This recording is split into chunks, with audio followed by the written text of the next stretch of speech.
आजच्या भागामध्ये आपण पाहणार आहोत, भावना आता घरी असते आणि त्याच वेळेला भावनाला प्रेशराईज निलांबरी करत असते.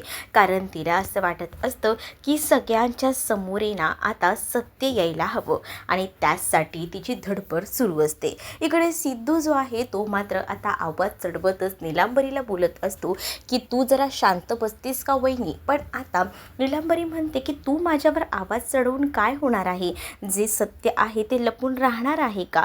कशाला म्हणून तुम्ही लोक हे सगळं करून सगळ्या काही गोष्टी पाठीशी घालताय, हे सगळं काही चुकीचं आहे असं देखील आता ती म्हणत असते. पण त्याच वेळेला निलांबरी शांत न बसता आता बोलत असते की सांग ना भावना, जोगतिनीने काय भाकीत केलं होतं सांगून टाक, कशाला उगाच सगळ्यांच्या मनाला घोर लावून ठेवतेस. असंही आता बोललं गेल्यानंतर भावना तोंडातनं एकही शब्द काढत नाही. भावनाला आता तो सगळा प्रसंग जो काही आहे तो आता आठवू लागलेला असतो आणि त्यामुळेच ना ती एका मोठ्या विचित्र संकटामध्ये आता अडकलेली असते. निलांबरी मुद्दामूनच आता या सगळ्या काही गोष्टी बोलत असते जेणेकरून ना या सगळ्या गोष्टी सगळ्यांसमोर यायला हव्यात आणि त्यासाठी आता निलांबरीचं आपलं सुरू असतं. पण यावेळेला लक्ष्मी आणि श्रीनिवासांना धक्का बसतो की काय एवढं आहे जे की आता लपवून ठेवलं आहे भावनाने. आजी म्हणते की काय झालंय भावना, जे काही आहे ते बोलून टाक. आणि त्याच वेळेला भावनाचा अंत होतो आणि भावना पटकन उठते आणि बोलते की तुम्हाला ऐकायचीच आहे ना तर मी तुम्हाला सांगते. आणि आता भावना जे काही भाकीत केलेलं असतं ते सांगायला सुरुवात करते. खरं तर भावनाला हे सगळं सांगत असताना भयंकर असा त्रास होत असतो, पण भावनाकडे दुसरा कोणता ऑप्शन नसतो. भावनाला सांगावंच लागतं. जोगतिनीने सांगितलं आहे की माझं बाळ जे आहे ते रासाची नांदी घेऊन येणार आहे, म्हणजेच कोणतं तरी मोठं संकट घेऊन येणार आहे आणि ते या घरासाठी अशुभ असणार आहे, हे देखील जोगतिनीने सांगितले. या गोष्टी जेव्हा आता सगळ्यांना समजतात तेव्हा सगळ्यांनाच खूप मोठा असा धक्का बसतो आणि सगळीजणं पाहतच राहतात. पण दुसरीकडे आता लक्ष्मी ही लगेच भावनाकडे जाते आणि भावनाला म्हणत असते की भावना, मला एक गोष्ट सांग, तुझा या सगळ्या गोष्टींवर भरोसा आहे का. तर भावना म्हणते की नाही. मग झालं तर मग नको एवढा विचार करू, जे काही जोगतिनीने सांगितलं आहे त्याच्यावर आता फक्त आपण पुढचा विचार करायचा, म्हणजेच काय, जे काही होईल ते बघायचं. मग दुसरीकडे भावनासुद्धा आपल्या आईला तेच समजवत असते आणि म्हणत असते की हो, मीही तेच ठरवलं आहे, जुन्या काही गोष्टींचा विचार न करता फक्त पुढे जायचं, त्याच गोष्टी घेऊन आपण काय करणार आहोत असंही आता बोललं जातं. जेव्हा आता या सगळ्या गोष्टी बोलल्या जातात ना तेव्हा मात्र आता इकडे भावनाला लक्ष्मी जवळ घेते. दुसरीकडे पाहायला मिळतं की इकडे ना ही आता जानू जी आहे ती बाहेर असते आणि तिचा तोल जाऊन ती पडणार असते. तेच तिला आता सावरायचं काम इकडे मात्र आता हा जयंत करत असतो. जयंत हळूहळू का होईना त्या भावनाला प्रेमात पाडायचं बघत असतो. त्याला असं वाटत असतं की आपण आहे ना असं काहीसं केलं तर तिला प्रेमात पाडू शकतो आणि त्यासाठी त्याची धडपड सुरू असते. तो आता तिला अडवतो आणि तिला म्हणतो की एक मिनटं थांबा. आणि असं बोलूनच ना तो तिला आता सावरत असतो. जेव्हा तो तिला सावरतो तेव्हा मात्र आता जानू बघतच राहते, कारण जानू ना आता त्याच्या प्रेमात पडलेली असते. जानूला काही सुधरत नसतं आणि हे सुद्धा बघूनच ना आता जयंत खुश असतो. जयंत मुद्दामून आता जानूला म्हणत असतो की मला जरा सांगा की तुम्हाला आता माझ्या कंपनीत काम करायला आवडेल ना. म्हणजे पहिल्यांदा तुम्ही माझ्या कंपनीत काम करायला नाही म्हटला होतात तेव्हा मी म्हटलं होतं की राहू देत या सगळ्या गोष्टी, पण मला असं वाटतं की आता तरी तुम्ही कंपनीमध्ये काम करायला तयार आहात का. तेव्हा मी कॉन्ट्रॅक्टची तुम्हाला धाक दाखवला होता, पण आता काय. मग ती उलट म्हणते की आता ना मला ना तुमच्या कंपनीत काम करायला आवडतं, मुळात आहे ना तुमचं काम आहे ना मला आवडतं, म्हणजे एकदम परफेक्ट असतं आणि मी तुमच्याबद्दल खूप मोठा गैरसमज करून घेतला होता, परंतु आता गैरसमज माझा दूर झालेला आहे असं देखील ती आता म्हणू लागते. जेव्हा आता या सगळ्या काही गोष्टी ती बोलते तेव्हा मात्र आता इकडे जयंत जो आहे तो मात्र आता जानूला सांभाळून घेत म्हणूनच ना आता जानू त्याच्या प्रेमात पडलेली असते. जानू त्याच्या प्रेमात पडलेली असतानाच त्याच्याशी बोलतही ती असते आणि तिला आता वेळ लागत असतं. म्हणजे ना तिला आता सुचत नसतं की कसं बोलावं, काय बोलावं. ती आता जयंतच्या प्रेमात असते म्हणूनच ना ती जयंतकडे एकटक बघत असते. तर जयंतला सुद्धा हे सगळं काही होत असताना एकदमच भारी वाटत असतं. दुसरीकडे आता पाहायला मिळतं की जयंतला कळतं की जानू आपल्या प्रेमात पडलेली आहे आणि त्यामुळेच ना तिला आता अजूनच अडकवायचं हे सुद्धा तिच्या माइंडमध्ये त्याच्या सेट असतं. दुसरीकडे आता इकडे वरद हा अभ्यास करत असतो. अभ्यास करत असताना मात्र आता खूपच भांडणं इथे वाढत चाललेली असतात संतोष आणि वीणाची. संतोष आणि वीणाची ही भांडणं अगदीच विकोपाला पोचलेली असतात. वरद बिचारा अभ्यास करत असतो आणि जेव्हा त्याला आवाज येतो ना तेव्हा अक्षरशः तो वैतागून जात असतो. पण इकडे संतोषला वीणा म्हणत असते की तुम्ही आज आलात ना म्हणून बरं वाटलं, पण तुम्हाला काही असं वाटतच नाही का? बघितलंत का आज भावनाला किती काय लोक बोलत होते, पण तुम्ही तिथे का स्टँड नाही घेतला? मी का स्टँड घेऊ? मग तुम्ही कोण लागत नाही का भावनाचे? मी का कोण लागायला पाहिजे? तिची बाजू घ्यायला तो सिद्धू आहे ना. तो सिद्धू कोण आहे तिचा माहिती आहे ना? मग हो मला माहिती आहे ना, तो तिचा नवरा आहे आणि ती त्याची कोण आहे? बायको. मग आता ते दोघंजण एकमेकांना आहेत ना पुरून उरलेले, मग तू का एवढं बोलून दाखवतेस मला? आणि मुळात तू हा विचार कर ना, ते दोघंही जण एकमेकांसाठी कसे खंबीरपणे उभे असतात. नाही तर तू तू तर माझी तर जराही किंमत ठेवत नाही, तुला काही पडलेलीच नसते माझी.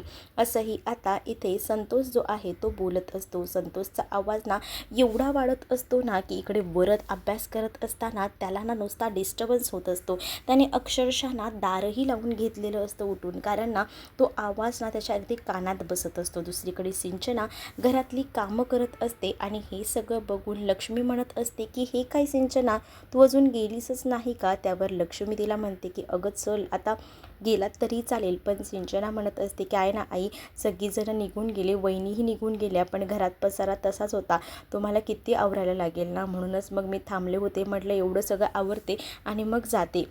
मग आता लक्ष्मी म्हणते की खरंच गं किती विचार करतेस, मला वाटलं होतं गेली पण असशील तू, पण जा आता बस झालं, आवरलंस तेवढं, पुढचं मी करते, जा तू आता, तसाही खूप जास्त उशीर झाला आहे. असंही आता लक्ष्मी सिंचनाला सांगू लागते. मग सिंचनासुद्धा तिकडनं जात असते. पण सिंचनाला ना आता मेन म्हणजे ते पेपर चोरी करायचे असतात ना, आणि त्याचसाठी तिची आता इकडे हजामतगिरी सुरू असते. तिला आता मोका हवा असतो आणि त्या मोक्याची ती वाट बघत असते. त्यानंतर लक्ष्मी कामासाठी म्हणून तिकडनं जाते.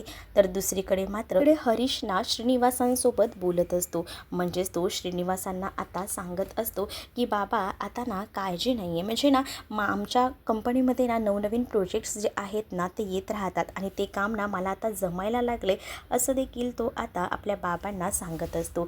आणि जेव्हा श्रीनिवास आणि त्यांच्या गप्पा सुरू असतात ना, त्याच संधीचं सोनं इकडे असणारी ही जी सिंचना आहे ती करून घेते. कारण त्यावेळेला ती बघते की कोणीही बघत नाही आहे, तोपर्यंत ती आतमध्ये जाते.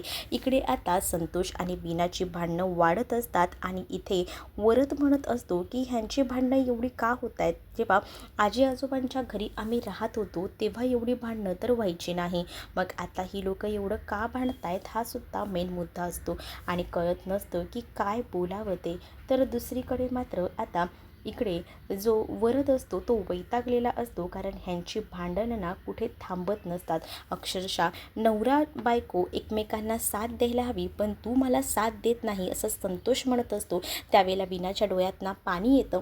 त्यावेळेला लगेच संतोष म्हणतो की बघितलंस का, जरा काही बोललं का तुझे डोळे लगेच गळून पडतात, पण हा विचार नाही करत तू की काय योग्य आणि काय अयोग्य ते, तो सुद्धा विचार तू कर ना, असंही आता म्हटलं जात असतं. तर दुसरीकडे मात्र आता वरद ना अक्षरशः ही भांडणं ऐकून वैतागलेला असतो. तो विचार करतो की ह्यांची भांडणं ही कधी संपतील, कारण आहे ना त्याला आता अक्षरशः त्याचा अभ्यासही होत नसतो, त्यामुळे राग येत असतो. तर इकडे सिंचनाला कपाटाची चावी मिळते, ज्यात तिजोरीमध्ये पेपर्स ठेवलेले असतात आणि ते पेपर्सच तिला आता गायब करायचे असतात. त्यासाठी ती आता हे सगळं काही करत असते. जेव्हा आता ती पेपर्स गायब करण्याचा विचार करते ना, तेव्हा आता इकडे तोपर्यंत जी लक्ष्मी असते ती आजींकडे बोलत बसलेली असते. आजींना ती सांगत असते की आज ना थोडा वेगळंच वाटलं, कारण आज जोगतीने जे काही भाकीत केलेलं होतं ते भावनाने सांगितलं. पण या सगळ्यावर ना आमचा विश्वास नाही आहे, कारण आम्हाला माहिती आहे की या सगळ्या गोष्टी अशा घडणार नाहीत. पण तरीसुद्धा ना मनात ना कुठेतरी हुरहुर होती की हे सगळं व्हायला नको. आणि ना पण हे सगळं झालं आहे, पण जाऊ दे. आता मला असं वाटतं की भावनाचं सगळं काही चांगलं होईल, असंही आता इकडे ती म्हणत असते. दुसरीकडे आता ती जानूबद्दलही सांगते. खरं तर जानूचं सुद्धा टेन्शन आलं होतं. जानूची अचानक मेमरी लॉस झाली होती, तेव्हा ती आम्हाला सगळ्यांना ओळखत होती, पण तिच्यावर जो मनापासून व्यक्ती प्रेम करतो तो म्हणजे तिचा नवरा, ती त्यालाच विसरली होती. याचं सगळ्यात जास्त दुःख होतं. पण तुम्हाला म्हणून सांगते की सगळं काही नीट झालं. आणि मुळात आहे ना आता जानूलासुद्धा जयंतराव आवडायला लागलेत वाटतं, कारण जानूच्या बोलण्यावरनं जानू जे जे काही करतेस त्यावरून आम्हाला असं वाटायला लागले की जानू त्यांच्या प्रेमात पुन्हा पडते. पण ही गोष्ट ऐकल्यानंतर माझी आजी जी आहे ती अस्वस्थ होते, कारण आजीला ना ह्या गोष्टी मान्यच नसतात की जानू जी आहे ती प्रेमात वगैरे पडायला लागलेली आहे. त्यामुळे आजी थोडी डिस्टर्ब होते. तर इकडे मात्र सिंचनाच्या हाती आता ते पेपर्स लागलेले असतात. सिंचनाला मुळात हे पेपर गायब करायचे असतात, कारण आता तिला ना त्या प्रॉपर्टीवर हक्क दाखवायचा असतो. आणि यासाठी तिची आता धडपड सुरू असते. तिने आता पेपर तर मिळवलेले असतात आणि ते पेपर आता तिला घेऊन तिथून सटकायचं असतं. त्यासाठी तिच्या पदराआड ती पेपर लपवते आणि हरीशला म्हणते की हरीश तुझं झालं आहे का. हरीश म्हणतो अगं मी तर तुझी वाट बघत होतो, तुझं झालं आहे का, म्हणूनच मी थांबलो होतो, चल तुझं झालं असेल तर आपण निघूया, असंही तो आता तिला म्हणतो. आणि मग काय, दोघंही जण जे आहेत ते तिकडनं जायला निघतात. इकडे मात्र आता भावना आणि सिद्धू घरी आलेले असतात. सिद्धू खूप जास्त ते जोगतिनीचं बोलणं ऐकून डिस्टर्ब झालेला असतो. तर भावना आता त्याला समजावत असते. भावना सिद्धूला म्हणते की बघा, या सगळ्या ह्याच्यामध्ये ना अशा अडीअडचणी येत असतात, पण यातून आपणच मार्ग काढायचा असतो. तुम्ही जर या गोष्टीचा विचार करत राहिलात ना तर तुम्ही ना पुढे काहीच होऊ शकत नाही. म्हणजे माझं म्हणणं असं आहे ना की बघा, ज्या काही गोष्टी आहेत त्या कुठेतरी ना थांबायला हव्यात. आणि म्हणूनच माझं असं म्हणणं आहे की आपण आहे ना हळूहळू का होईना या गोष्टी बघूया आणि नंतर ठरवूया. पण तुम्ही जर आतापासूनच म्हणत असाल की बाळ असं काही होणार आहे, तर माझा या गोष्टीवर विश्वास नाही आहे आणि तुम्हीसुद्धा विश्वास ठेवू नका असं मला वाटतं. त्यावर आता मात्र भावनाने जे काही समजवलेलं असतं त्यावर सिद्धूचाही विश्वास बसतो. सिद्धू म्हणतो की सॉरी, मी ह्यानंतर असा विचार करणार नाही, आता जे काही आहे ते आपल्या बाळाबद्दल चांगला विचारच करायचा. तर इकडे मात्र आता जाग आलेली असते, ती म्हणजे इथे असणाऱ्या या आनंदीला. आनंदी आता म्हणते की काय गं भावना, ही कशाला ओरडतेस म्हणजे सिद्धू बाबाला. त्यावर आता भावना म्हणते बघितलं का, तुमची वकील जागी आहे, आपल्याला वाटलं ही झोपली आहे, मग आता सांग का ओरडत होतीस तू माझ्या बाबाला, असंही ती आता मुद्दामून बोलत असते. जेव्हा आता ती ही सगळं काही बोलते ना तेव्हा मात्र आता इकडे भावना म्हणत असते की बघा, वकील कम पोलीस आहे ही, का गं एवढंच आप विचारतेस, काही नाही, काही ओरडत नव्हते बाबांना. पण सिद्धू म्हणतो हो बघ ना, मला ओरडत होती भावना.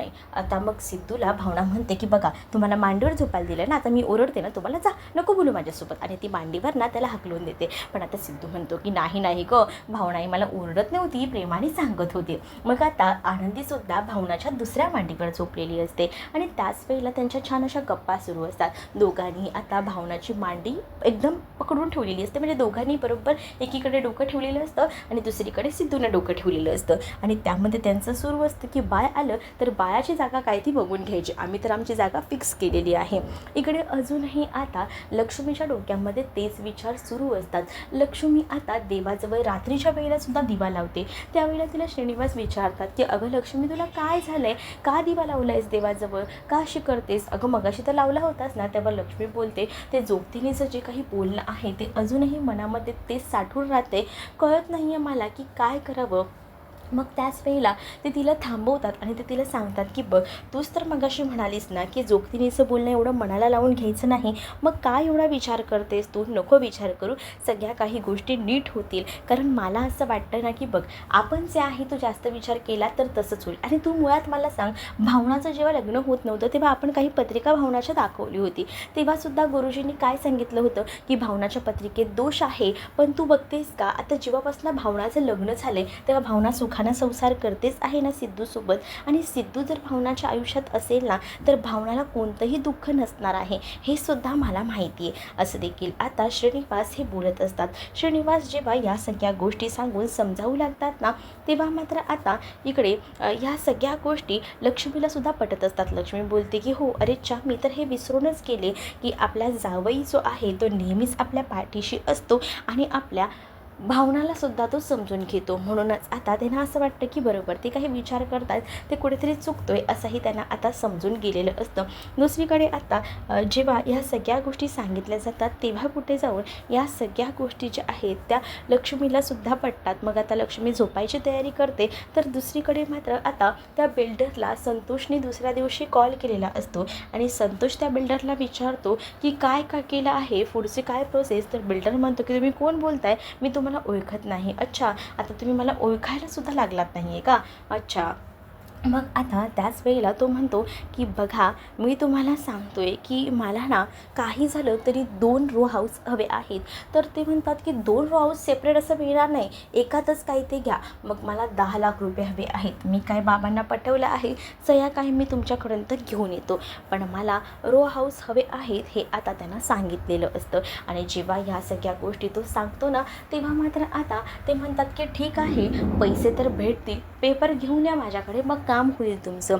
इकडे आता 10 लाख रुपये भेटणार असतात म्हणून संतोष खूप जास्त खुश असतो. संतोष जेव्हा खुश असतो तेव्हा तो आता इकडे असणाऱ्या वरदला बोलवून घेतो. तो शाळेत चाललेला असतो, त्याची किस वगैरे घेतो. त्यावर वरद आता वीणाला म्हणतो की काय ग आई, काल रात्री तुमची भांडणं झाली होती ती मिटलीत वाटतं, म्हणूनच बाबा एवढे खुश आहेत.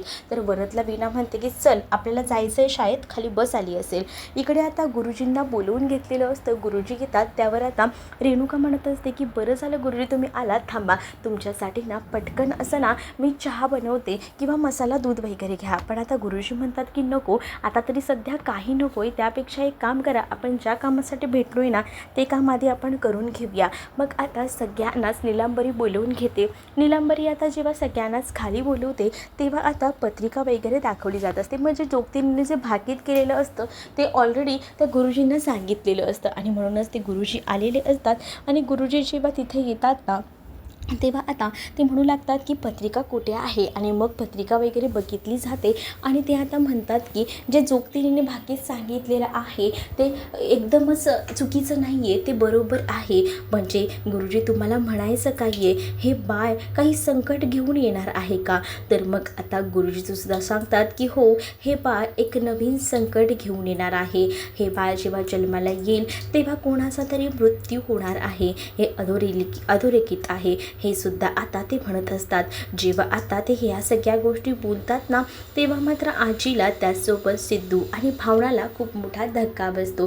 पण सिद्धू आता ह्या सगळ्या गोष्टींवर विश्वास ठेवत नसतो आणि म्हणूनच तो आता म्हणत असतो की गुरुजी तुम्ही जे काही बोलताय ना त्या कोणत्याच गोष्टींवर ना आमचा विश्वास नाही आहे, उगाचच नका ह्या सगळ्या गोष्टी सांगत बसू, असं देखील गुरुजींना तो आता बोलत असतो. पण गुरुजी आता सांगतात की आम्ही ज्या काही गोष्टी सांगत आहोत ना त्या कुठच्याही चुकीच्या नाही आहेत, ज्या काही गोष्टी आहेत त्या अगदीच ना आम्ही खऱ्याखुऱ्या तुम्हाला सांगत आहोत, जे की पत्रिकेमध्ये दिसत आहे तेच मी तुमच्यासमोर मांडत आहे, हे देखील गुरुजी सांगू लागतात. त्यावर आता आजीसुद्धा एकदमच डिस्टर्ब झालेली असते, आजीलाही कळत नसतं. दुसरीकडे जानू ही आता जयंतच्या प्रेमात अगदीच वेडी झालेली असते. तिला आता दुसरं काही देखील सुचत नसतं, तिला आता फक्त जिकडे तिकडे जयंतच दिसत असतो. त्यामुळे तिला आता वाटत असतं की आपण खरंच त्या जयंतच्या प्रेमात वेडे झालो आहोत का.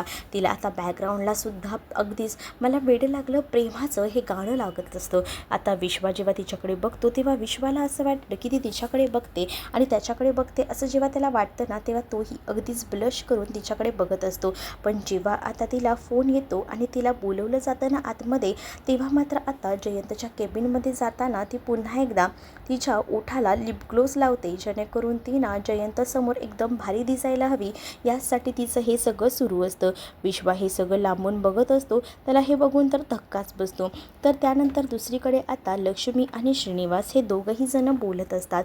त्याच वेळेला त्यांना जे काही त्या बिल्डरने केलेलं आहे ती जागा मिळवण्यासाठी त्या सगळ्या गोष्टी आठवतात. मग आता त्यांच्या डोक्यात विचार येत असतो की उद्या जाऊन आपल्यासोबत अजून काही विचित्र घडायला नको, त्यापेक्षा आपण ना ती जागा जी आहे ती विकून टाकूया असाच आता त्यांचा डिसिजन ठरतो. म्हणूनच मग आता बिल्डरला फोन करून बोलवून घ्यायचं, कारण त्या दिवशी त्यांनी येऊन जी धमकी दिली त्यानंतर वरदला गायब केलं होतं आणि त्याचसोबत लक्ष्मी आणि वीणा जेव्हा रस्त्याने येत होत्या तेव्हासुद्धा त्यांच्यावर हल्ला केला. या सगळ्या गोष्टींना आता आठवू लागलेल्या असतात आणि त्याचा खूपच जास्त त्रास ना आता श्रीनिवास यांना होत असतो.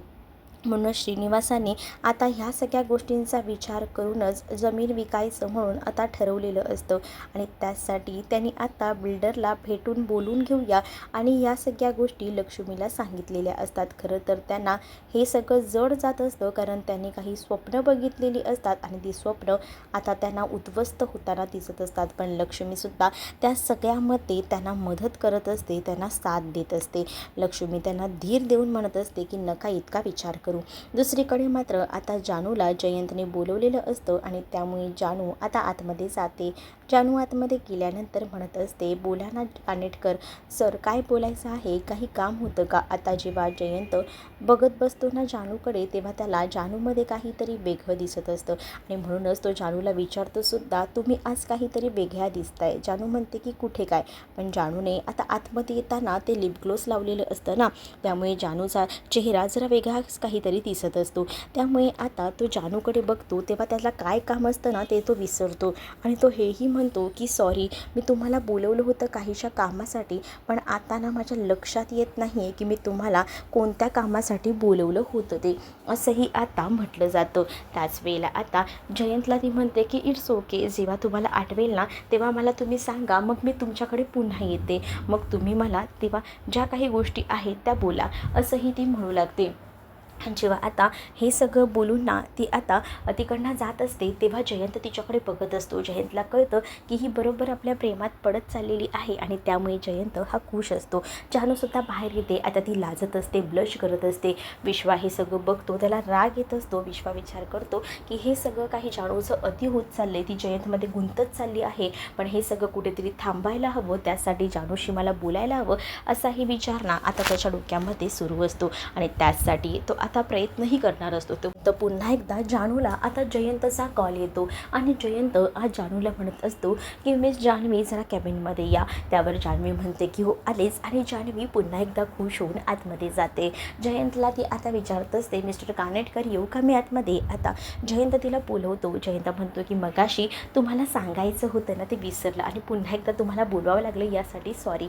त्यावर मात्र जानू एकदमच हळू आवाजात बोलते की तुम्ही किती वेळा बोलवा तरीही मी यायला तयार आहे. मग जयंत तिला विचारतो की तुम्ही काही बोललात का? त्यावर जानू काहीच नाही असं म्हणते. पण आता जानूला ते म्हणतात की मला एसकेची फाईल हवी आहे, तीच हवी होती, म्हणूनच तुम्हाला म्हटलं जरा ती फाईल आणून द्याल तर बरं होईल, असं देखील आता त्यांनी सांगितलेलं असतं. त्यावर जानू म्हणते की ठीक आहे, जर तुमचं काही काम असेल तर अजून मला सांगा, मी पुन्हांदा येऊन ते तुमचं काम करून जाईन, असं देखील ती आता म्हणत असते. कारण सारखं सारखं तिला जयंतच्या समोर यायला आवडत होतं, कारण तिला आता जयंत आवडायला लागला होता. जयंतच्या ती प्रेमात होती आणि त्यामुळेच ना तिला सारखं त्याच्या जवळ जाणं आवडत असतं आणि म्हणूनच ती त्याला तसं बोलते. आता जानू त्याला बाय वगैरे बोलून तिकडनं निघून जाते. जयंत खुश होतो. दुसरीकडे बिल्डरला आता घरी बोलवलेलं असतं, म्हणूनच तो बिल्डर आलेला असतो आणि त्याने येताना काही पेपर्स आणलेले असतात की त्याला ती जागा हवी आहे, त्यासाठी त्याने ते पेपर्स बनवलेले असतात आणि त्याच वेळेला तो श्रीनिवास आणि लक्ष्मीला बोलत असतो की आधीपासूनच जर ऐकलं असतात तर या सगळ्याचे चांगले पैसे मिळाले असते, पण आता जाऊ दे, जरी उशिरा का होईना तुम्हाला समज आलेली आहे. श्रीनिवास आणि लक्ष्मी म्हणतात की कुठे सही करायची आहे सांगा आणि त्यावर आता त्यांना सांगितलं जातं की घ्या इथे सही करायची आहे आणि तेव्हा ते डॉक्युमेंटसुद्धा मागतात की तुमचे डॉक्युमेंट दाखवा. त्यावर लक्ष्मी आणि श्रीनिवास त्यांचे आधार कार्ड देतात. मग हे आधार कार्ड्स रिअल आहेत ना, की यामध्ये सुद्धा काही आता तुम्हाला जर विश्वास ठेवायचा असेल तर बघा, कारण सगळं काही आमचं ओरिजिनल असतं, यामध्ये सुद्धा फसवेगिरी करण्यामध्ये आमचा काही हेतू नाही आहे, हे सुद्धा लक्ष्मी आता त्यांना डायरेक्टली बोलून टाकते. जेव्हा लक्ष्मी हे सगळं बोलते ना तेव्हा मात्र आता ते शांत राहतात आणि इकडे श्रीनिवासांनी पेपरवर सह्या केलेल्या असतात. पेपरवर सह्या करून झाल्यानंतर आता श्रीनिवास म्हणत असतात की चला झाले काम, पण आता ते म्हणतात की तुमचे पेपर्स द्या आणून, कारण तुमचे पेपर्स हवे आहेत. मग इथे श्रीनिवास सांगतात की नाही, जे काही जमिनीचे पेपर आहेत ते आम्ही वकिलाकडे देऊ, तुम्हाला नाही देणार. पण जमिनीचे पेपर माझ्याकडेच तुम्हाला द्यावे लागेल, कारण का तुम्ही सौदा माझ्यासोबत करताय ना, असं आता बिल्डर त्यांच्यासोबत वाद घालत असतो. पण लक्ष्मी आणि श्रीनिवास यांना ह्या काही गोष्टी पटत नसतात आणि म्हणूनच ते पेपर द्यायला नकार देत असतात. परंतु आता हे पेपर्स तो बिल्डर मागत असतो आणि तो म्हणतो की आता जे काही असेल ते माझ्यासोबत तुमचा व्यवहार असणार आहे, त्यामुळे तुम्हाला ते पेपर्स आम्हालाच द्यावे लागणार आहेत, हे देखील त्या बिल्डरने आता डायरेक्टली सांगून टाकलेलं असतं. त्यामुळे श्रीनिवास आणि लक्ष्मीला हा अजून एक मोठा धक्का असतो, कारण त्यांना असं वाटत असतं की हे पेपर ते वकील थ्रू देणार आहेत. दुसरीकडे आता पाहायला मिळतं की ते गुरुजी आलेले असतात आणि गुरुजी आता म्हणतात की तुम्हाला जर स्पष्टच ऐकायचं असेल तर मी सांगतो, आता सध्याच्या परिस्थितीमध्ये बाळाच्या येण्याने जो काही मोठा धोका होणार आहे तो तिसरा कोणत्या माणसाला नाही तर संपतरावांच्या जीवाला धोका आहे. आणि संपतरावांच्या जीवाला धोका आहे ही गोष्ट जेव्हा कळते तेव्हा मात्र आता सगळ्यांनाच खूप मोठा धक्का बसतो, कारण आता संपतरावांच्या जीवाला धोका आहे म्हटल्यावर आता बाळाचं काय करायचं हा मोठा प्रश्न असतो. आणि निलंबरीची सगळी चाल असते. मग आता भावना सिद्धू ही निलंबरीची चाल कशी उधळून लावतील हे येणाऱ्या भागांमध्येच आपल्याला पाहायला मिळेल. तुम्ही जर आपल्या चॅनलवर नवीन असाल तर चॅनलला नक्कीच सबस्क्राईब करा. त्याचसोबत व्हिडिओ आवडला असेल तर व्हिडिओला लाईक करायला विसरू नका. चला तर मग भेटूया पुढच्या भागामध्ये. तोपर्यंत टाटा बाय. व्हिडिओ आवडला तर लाईक करायला विसरू नका बरं का.